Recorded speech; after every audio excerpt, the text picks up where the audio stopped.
अस्सलामुअलैकुम नाजरीन, आप देख रहे हैं मेरा चैनल उस्मान डी साबरी और मैं हूं उस्मान। हमारा जो असल टॉपिक चल रहा था ना, वो दज्जाल का फितना था। कल एक दिन के लिए मैंने उस बात को हटाया था, ये बताने के लिए कि इस मुल्क में हमारे खिलाफ़ क्या साजिशें हो रही है, कौन कर रहा है, कैसे कर रहा है। लेकिन क्योंकि हम फितने की जद में बुरी तरीके से है और उसकी वजह से हम लोग इन सब चीज़ों पर ध्यान नहीं दे पाते या ध्यान देते नहीं हैं। तीन चीज़ें दुनिया में होती हैं जो कौमों के उरूज पर और जवाल पर लाने का जो है ना सबब बनती है। उरूज पर वो लोग आते हैं जिनमें ये तीन चीज़ें नहीं होती हैं, और जवाल पजीर वो कौमें होती हैं जिनमें ये चीज़ें होती हैं। उसमें से है कि मस्ती, वो हम मुसलमानों में कूट कूट कर भरी हुई है। इतनी मस्ती भरी हुई, इतनी मस्ती भरी हुई है, हिंदी फिल्म की तरह। थोड़ी सी बारिश की बूंद गिरते हुए देखी और नाचना गाना शुरू, फिर मालूम पड़ा कहत साली हो गया, सूखा आ गया। दूसरा है सुस्ती। सुस्ती इतनी भरी हुई, इतनी भरी हुई, इतनी भरी हुई कि हमको वक्त का कोई अंदाज़ा ही नहीं है। जैसा कि परसों के दिन आखिर में बात ख़त्म करने से पहले मैंने बताया था कि क्या होता है हमको सुबह जल्दी उठने में। हमें सुस्ती बहुत भरी हुई है, थोड़ी थोड़ी बात पे नींद आने लगती है, थोड़ी थोड़ी बात पे हमको रिलैक्स करने को मांगता है। हम अपने घर पे होते हैं, थोड़ी थोड़ी बात में कमर सीधी करने के लिए पलंग पे चले जाते, अपने बिस्तर पर चले जाते। अपनी कंपनी में जॉब पर होते या अपने खुद के काम पर होते, अपना खुद का बिजनेस हो, वहाँ पर थोड़ी थोड़ी देर में हमको नींद आने लगती है, सुस्ती आने लगती है। और तीसरी जो चीज़ है हमें, वो ज़बरदस्ती। ज़बरदस्ती का मामला ऐसा है कि हम करते कुछ भी नहीं है और हमको चाहिए हर चीज़। हाँ, कोई भी चीज़ हो वो हमको चाहिए ही चाहिए। किसी के पास कुछ दे के वो हमको चाहिए, किसी के पास कुछ दे के वो हमको चाहिए, किसी का कुछ सुन लिया वो हमको चाहिए। उसके लिए कोई जद्दोजहद, कोई कोशिश, कोई मेहनत हमारे अंदर बिल्कुल नहीं है। हाँ, लेकिन हमको वो चाहिए।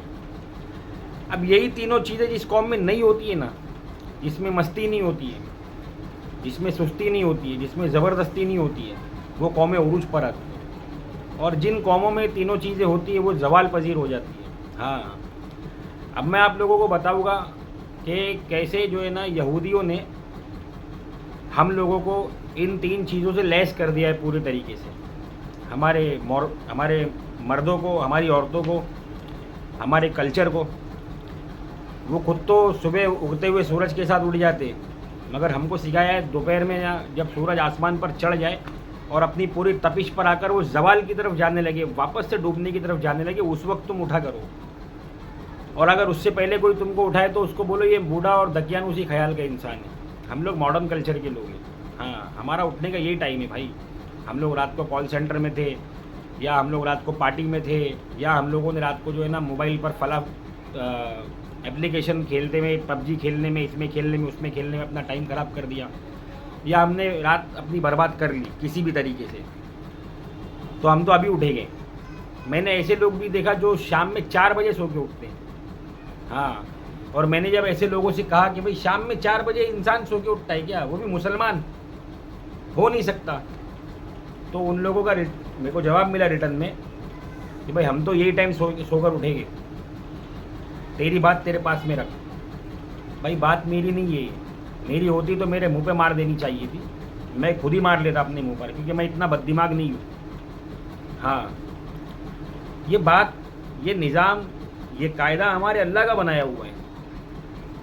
आज देखो छोटी बड़ी चीज़ें ना हमको नहीं समझ में आ रही है, और कोई समझा रहा है तो हम समझना भी नहीं चाह रहे। ये जो नहीं समझना चाह रहे ना, असल में ये दज्जाल का फितना है कि ना एक आँख बंद कर दिया है उसने हमारी, और एक ही आँख से दिखा रहा है सब।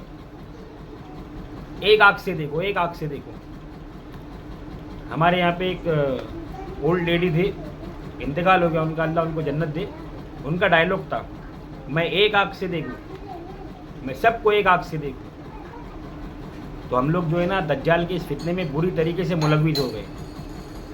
मेरी बात नहीं समझ में आएगी लोगों को, क्योंकि नहीं समझ में आने की भी वजह है, या तो हम लोगों ने दज्जाल के बारे में 15-15, 20-20 घंटे की डॉक्यूमेंट्री सुन के रखी हुई है, या तो हम लोगों ने जो है ना बिल्कुल भी कुछ नहीं सुना है दज्जाल के बारे में।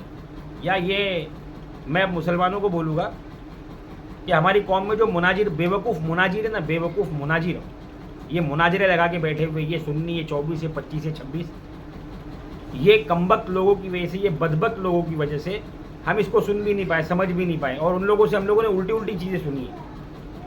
इल्म किसी के पास नहीं है, समझ किसी के पास नहीं है, फिरासफी किसी के पास नहीं है, किसी के पास में दूरअंदेशी नहीं है, और हाल के अमर को कोई नहीं जानता है कि इस वक्त हमको क्या करना चाहिए। लेकिन हाँ, बहस करने के लिए उतर जाते, और उनका मकसद एक ही होता है, वो दूसरे को बस काफिर बोलना चाहते हैं। वो ये भूल जाते हैं कि वो उसको काफिर बोलते बराबर खुद भी उसी लाइन में आ जाएगी। अब अगर किसी को समझाने जाए तो मसाइल पूछता है, तो हम मुफ्ती तो है नहीं, आलिम तो है नहीं, क्यों पड़े हम इस बहस में। लेकिन बोलना पड़ेगा, किसी को तो बोलना पड़ेगा। आलिम नहीं बोलेगा, मुफ्ती नहीं समझाएगा, और दूसरे मज़ाहिब के पेशवा उनको नहीं समझाएंगे, उनके बड़े उनको नहीं समझाएंगे, तो कौन समझाएगा, कौन बताएगा हमारे साथ हो क्या रहा है, हम क्यों पैदा हुए। हम क्या सिर्फ खाने और पैखाना करने और सोने के लिए पैदा हुए दुनिया में, और ऐसी आकर चले जाने के लिए पैदा हुए? नहीं, इंसान को अल्लाह ने बड़े मकसद के लिए पैदा किया। ये इतनी बड़ी दुनिया अल्लाह जिसको सोचता और वो हो जाती, उसको अल्लाह ने 6 दिन में बनाया, सित्ततुल अय्याम, 6 दिन में। क्यों? अल्लाह ने यहाँ पर अपनी सबसे ख़ास मखलूक, सबसे बेहतरीन मखलूक इंसान को उतारा है। हिंदू या मुसलमान या क्रिश्चियन या यहूदी को नहीं, इंसान को। ये सब इंसान है, हम सब इंसान हैं, और हमारे जीने का तरीका है जो कुछ तो हमको हमारे मज़हब ने बताया, कुछ हमारे नबी ने बताए, और कुछ दुनिया के अक्लमंद लोगों ने बताए। इससे हटकर अगर हम लोग हमारी ज़िंदगी को गुजारने की कोशिश करेंगे तो हम सिर्फ नुकसान में आएंगे। हम अपनी एक आँख को अगर बंद कर लेंगे ना, तो दूसरी आँख से हम परफेक्टली देख नहीं पाएंगे। तो दज्जाल ने हमारे साथ वही किया, हमारी एक आँख को बंद कर दिया, और बंद करने का जो है ना, उसने रास्ता यहूदियों को चुना, क्योंकि दज्जाल खुद यहूदी का बच्चा है। दज्जाल कोई शैतान नहीं है, इंसान की औलाद था, लेकिन नाफरमानी की वजह से, और उसको अल्लाह की तरफ से अजीब व गरीब कुदरत मिल गई थी, दे दी गई थी उसको। वो ताकत के नशे में इस तरीके से पागल हो गया था। अब वो फितने फैलाएगा, और इतने फितने फैलाएगा, इतने फितने फैलाएगा जितनों का अहादीस में, कुरान में जिक्र नहीं है। हाँ, ये हमको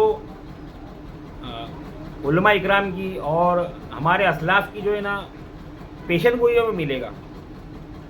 किसी को अल्लाह के नबी ने ख्वाब में आके बताए, किसी को और तरीके से अल्लाह ने समझाया, ये इसी तरीके से हमको मिलेगा, या खुद को कुछ समझना पड़ेगा। अगर नहीं समझेंगे तो हम लोग इस फितने से नहीं बच सकते। हम लोग उस वक्त के कगार पर खड़े हुए जब हम इंसान आपस में एक दूसरे की हड्डियों को चाबेंगे, याजूज माजूज जब आएंगे। आज हमारे मुल्क का ये हाल हो रहा है।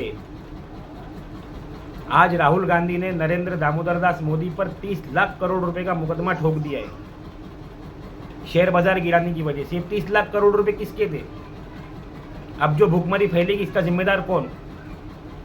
मोदी भूखा मरेगा। हमारी तो आंखों और पट्टियां बंधी हुई है ना। किसी ने हमको मुसलमान बना दिया वोट लेने के लिए, किसी ने हमको हिंदू बना दिया वोट देने के लिए। हम सिर्फ इसीलिए पैदा हुए। हम में इतनी अकल नहीं है कि हम हमारे लिए हुक्मरान चुन सके। हम में इतनी अकल नहीं है कि हम ये पहचान सके कौन हमारे लिए क्या काम कर रहा है।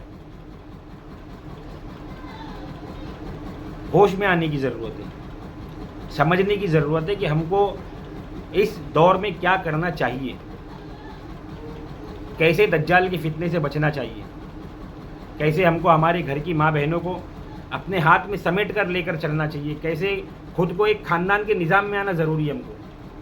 क्योंकि ख़ानदान के निज़ाम को तोड़ दिया जाएगा जब भी तो नफ्सा नफ्सी का आलम फैलेगा ना। कोई किसी की सुनेगा ही नहीं, कोई किसी का पुरसाने हाल ही नहीं होगा।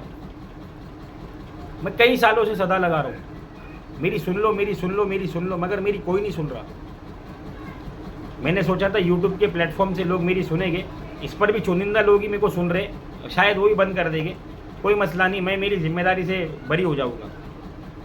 जब अल्लाह मेरे से पूछेगा ना महशर के मैदान में तूने क्या किया, तो मैं बोलूँगा अल्लाह मैं बेदार करने में लगा रहा, तूने मेरे को इल्म दिया, मेरे को समझाया, मैं दुनिया को समझाने में लगा रहा। मैंने ये फिक्र नहीं किया कि मेरा घर कैसा चलेगा, मेरे पास काम धंधा कारोबार नहीं, मैं कैसे सर्वाइव करूँगा, मेरे बीवी बच्चे कैसे सर्वाइव करेंगे। मैं सिर्फ इसी चक्कर में लगा, अल्लाह मैं कैसे तेरे नबी की उम्मत को जो है ना जगा सकूँ। कैसे मैं तेरे दीगर बंदों को, किसी भी मज़हब का हो, मैं उसको जगा सकूँ, मैं उसको बता सकूँ कि भाई तू क्या कर रहा है। हाँ, मैं अपना आज का वीडियो ख़त्म करता हूँ और उम्मीद करता हूँ कि आप लोग मेरे वीडियो को लाइक करेंगे, शेयर करेंगे, सब्सक्राइब करेंगे और मेरे बेल आइकन के बटन को ज़रूर प्रेस करेंगे। अस्सलाम वालेकुम वरहमतुल्लाहि वबरकातुहू।